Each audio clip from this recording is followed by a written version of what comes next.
down the streets, and it almost felt like I was really there. I became instantly hooked. It gave me a real eye on the world. I could go to almost any major city, and I did. I'd seen streets in China, Japan, Germany, and England, so many places. I'd even gone to tourist attractions like the Great Barrier Reef and Dracula's Castle. My favorite was to go to random places in major cities and see how many people and animals I could find. The faces of the people were always blurred to protect their privacy, but it was still enjoyable to see them out there enjoying their life, walking like it was no big deal. She must have good taste, I laughed. I zoomed in closer and noticed the gray bag she carried on a gray and purple shoulder strap. She was walking in a relaxed manner, one hand trailing the wall beside her. I bet if I could have seen her face, I would see that she was smiling. I began to feel a little sad. I let my hands fall onto the arms of my wheelchair and looked at her for a minute more. I wished that I could be there, walking so carefree with her. That wouldn't happen, though, until I died. I was stuck in this chair. I sighed and zoomed out of Tokyo. Enough of this for tonight. I turned off the computer and went to bed. The next day, I got up early and decided to look around Paris. Paris was always fun. I liked the look of the city, with all of the old, beautiful buildings and so many people to watch. I randomly zoomed to an area and saw a street lined with old brick buildings, a few small shops, and an old tan brick church. Ahead was an intersection, and dozens of people walked by. A balding businessman walked quickly past, looking back at an old woman, hair covered with a scarf, carrying a large purse. A curvy woman in black pants that were too tight stared into a store window, and two women led a group of small children around a corner. I spun the view around a few more times, and then saw something peculiar. Sitting on the bench at the bus stop were two people. One of them was a young woman, with her feet out in front of her in a relaxed manner. She was wearing a pair of red sneakers like my own. I was startled for a moment, as I noticed the black pants, white t-shirt, and black hooded jacket. Her dark brown hair was tied loosely behind her head. A gray bag sat on the bench beside her, the shoulder strap hooked over her shoulder. This is crazy, I thought. It can't possibly be the same woman. This is a different country, different continent even. How could it be her? This was stupid. It wasn't as if these were live photographs. They were taken ahead of time and then stored. It's not like she was in two places at once. She could just be a traveler. Besides, without seeing her face, it was impossible to tell it was the same person.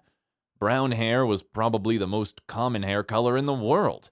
Those red sneakers were something I purchased online. I'm sure a million other people did too. I shook my head and went to fix some lunch. When I got back online, I decided to look at Berlin. I picked a random street as usual. It looked pretty empty. There were brick buildings lining the streets, looking more like factories than anything else. There were also lots full of long grass and piled gravel. There wasn't much to see at all, really.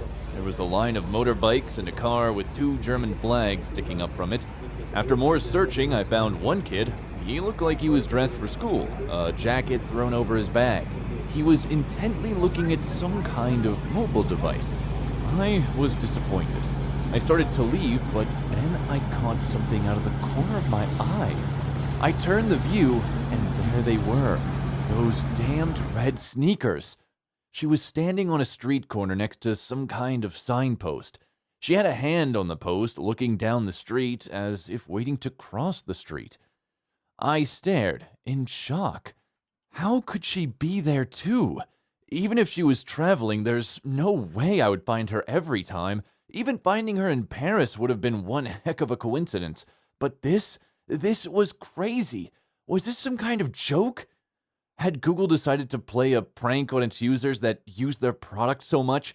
It would have been a great joke. I did a quick search, looking for a note about a woman that shows up like Waldo. There was nothing. I looked through articles on strange things you can see on Google Maps, but none of them mentioned the woman that travels the world with you. This was crazy.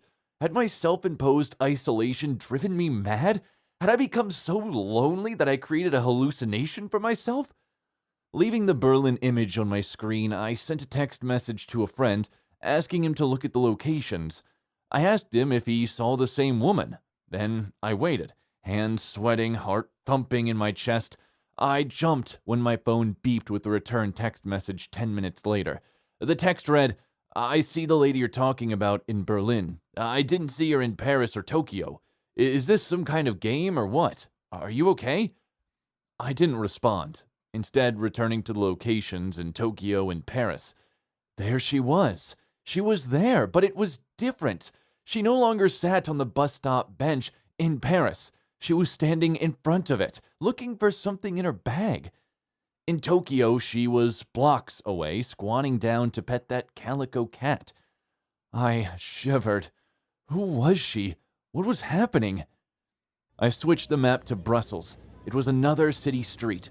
It was lined with old-looking buildings with shops on the ground level and what I guessed was apartments above. I quickly scanned the streets. They were empty, other than a stocky woman in a bright blue sweater. I did a second sweep. She wasn't there. I sighed in relief. I couldn't believe I was getting so worked up about this. It was nothing but a coincidence. I stopped, my eyes frozen on the screen. There was a building at the point of a fork in the road, white, with a black ironwork frame balcony jutting from the second floor.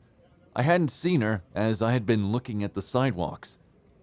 There she stood, standing on the balcony, her head tilted in the direction of the camera, almost like she was coyly looking toward me. My breath caught in my throat. I switched to Sydney. She was leaning against the wall, inside the doorway of a bright blue building. London showed her getting ready to step onto a red double-decker bus, her head turned to look over her shoulder. She was everywhere I looked. She stood on a brick sidewalk on a bridge in Venice. She walked across a yellow-barred crosswalk in Zurich and in Hong Kong, and she stood between a Wing Lung Bank and a McDonald's adjusting the strap on her bag. In each picture, she came closer and closer to looking directly at me with her blurred-out face. My heart felt like it was going to explode, slamming around inside my chest. I couldn't catch my breath. I wasn't sure what to do. I couldn't call the police. Should I send screenshots to Google? I clenched my fists and closed my eyes. Who was she? Was she following me? Was I following her? I wish I could see the expression on her face, know what she saw when she looked back at me. I wanted to get out of the chair and run. Why is it that the only thing that made me feel free again was the thing that made me feel even more trapped? I had to know. I typed the name of my town and zoomed into a random street. It was a couple of miles from my house. Standing under the ironwork arch that stated the name of the park, she looked directly at the camera, directly at me. I felt like I might throw up. She was near me, and she was watching me. She was coming for me. What did she want? I typed in the name of the apartment complex where I lived. I could see the outside of the building. The parking lot was full of cars, and there were a few blurred-out children on the playground. I searched everywhere for her. She wasn't in the parking lot or on the sidewalks, not even hiding between the buildings or standing in the playground. I even scanned each of the cars, behind the bushes, and each of the blurred windows. She wasn't there. I curled tightly around myself and lay my head down on the desk. This place was safe. I didn't leave the apartment anyway. I would never use Google Maps again. I would never see her again. She could stay at the park for all I cared. I smiled to myself and was surprised to find a tear slipping down my face. I'm safe, I said to myself in a whisper. It felt good to hear it out loud. I'm safe. As I said it, there was a knock at the door. A chill ran down my spine. I had a camera hooked to my computer that showed who was at the front door, which made it a lot easier for me with my mobility issues. I slowly reached for the control to show myself who was outside, but my hand trembled furiously. As I touched the control, I realized my mistake. The last of Google's images that I had seen had only shown the outside of the building, just outside.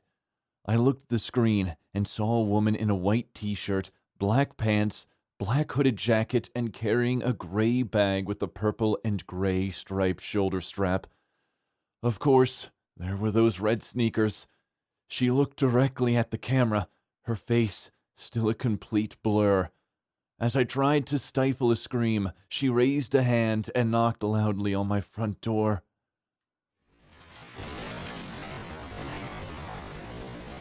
My older sister has a ghost that follows her around for years. I lived with her once for about 3 months, and so much weird stuff happened in that time. All my sister would say to me when I mentioned it was that her ghost didn't like me being there. Things like going to bed with everything locked up and switched off, and waking up in the morning with the back door open, lights on, and the kettle switched on. One night, my sister and I were getting ready to go out, and I'd asked to borrow her liquid foundation. I used it and put it back where she kept her makeup. 10 minutes later, she's asking me for it, and it's nowhere to be seen. She accused me of taking it and made me buy her a new one, and refused to listen to my side of the story. About a year or so later, when she was packing to move to a new house, she found the makeup in a shoebox with some old letters. The shoebox was in a zipped-up suitcase that was underneath her bed.